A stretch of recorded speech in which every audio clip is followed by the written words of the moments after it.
두 번째 성공 비결 만나보겠습니다.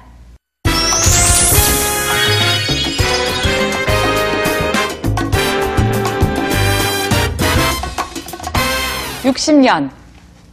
첫 번째 성공 비결이 처음 무용을 시작했을 때니까 60년은 무용을 해왔던 기간이 되겠네요. 근데 지금 60년을 무용을 해오셨다면 연세가 그보다 훌쩍 넘었다는 얘기인데 그렇게 뵈지가 않습니다. 네. 너무 젊어 보이세요. 그런 말 해주시니까 너무 감사합니다. 네.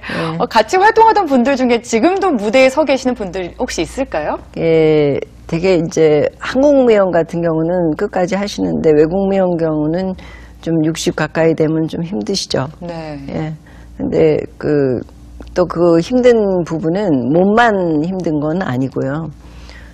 여러 가지 작품 활동하다 보면 재정적으로 힘들어지니까 다 이제 요령껏 아무래도 횟수를 줄이거나 안 하거나 이렇게 되기 쉬워요.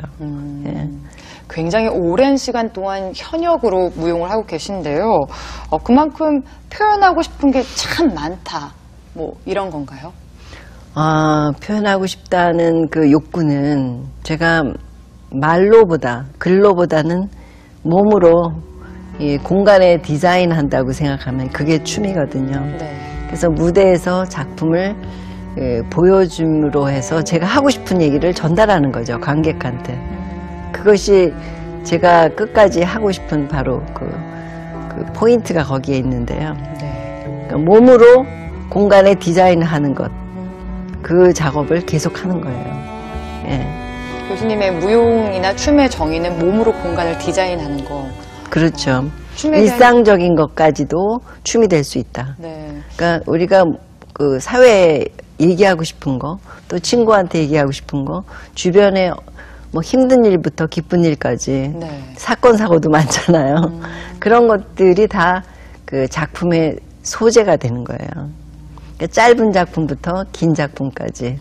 영화도 단편 영화가 있고, 네. 장편 영화가 있고 하듯이 시리즈로 나가는 것도 있고. 네. 그러니까 이것도 한 편의 영화처럼, 한 편의 연극처럼. 그러니까 단지 말이 거의 없다는 거. 가끔 필요할 땐 말도 하고요. 네. 노래도 부르고요. 뮤지컬은 아니지만은 그런 그 메시지가 담긴 작품을 저는 꾸준히 하고 있어요.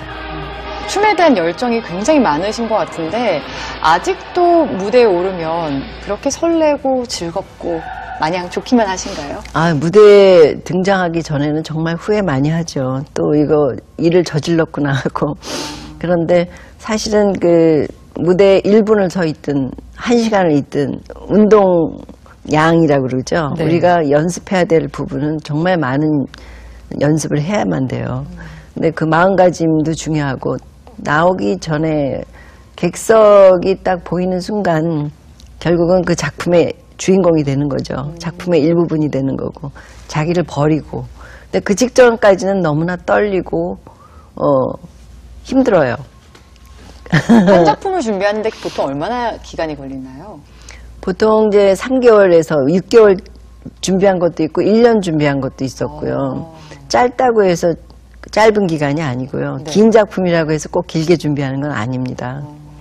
작품의 종류에 따라서 잘 풀릴 때와 안 풀릴 때도 있고요.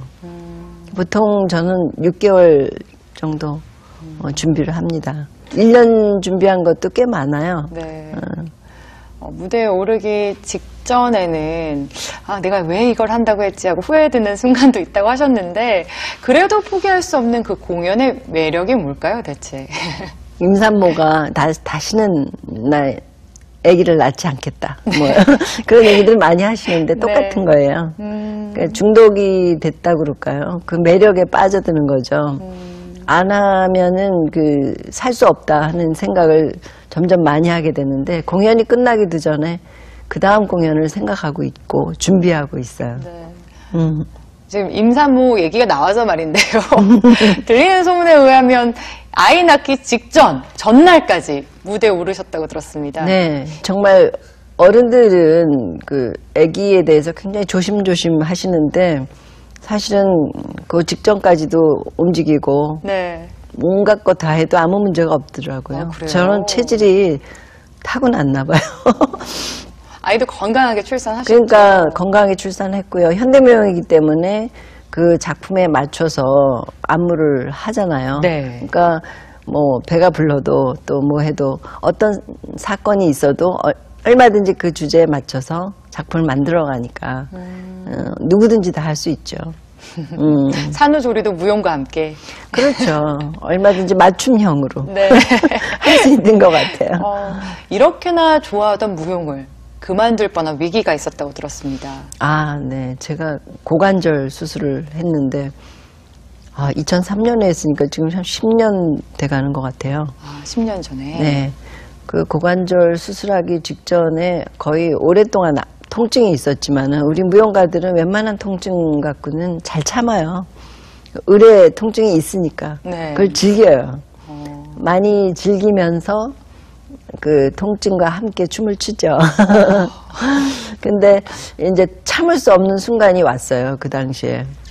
그래서 막 마지막에는 100m 걸어가는데 한 3-4번을 쉬었다가 하지 않으면 걸을 수가 없었어요.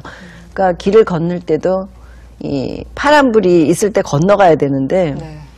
그 중간에 멈춰야 되는 상황이 발생하는 거죠. 그래서 대중교통 이용하기도 힘들고 네.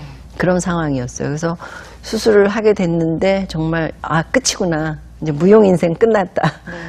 정말 우울했었죠. 그래서 내가 이제는 예술가로서가 아니라 이제는 사회복지사가 돼볼까? 다른 진로를 생각하는 네, 만큼. 왜냐하면 이제까지 받아온 그거를 뭔가 봉사를 해야 되겠다는 생각도 그런 준비도 했었어요. 네. 근데 어떻게 기적이 일어났는지 역시 무용가들이 그 체질적으로 빨리 회복이 된다고 말을 해요. 계속해서 몸을 많은 움직이니까. 분들이 예. 그러니까 보통 다른 분들에 비해서 회복도 빠르고 지금 다시 움직이고 있잖아요. 네. 지금 공연도 하고 계시잖아요. 스스로가 치유가 되는 것 같아요. 그 수술의 어떤 아픔, 그게 실제로 아팠다기보다는 정신적으로 아픔이 컸어요.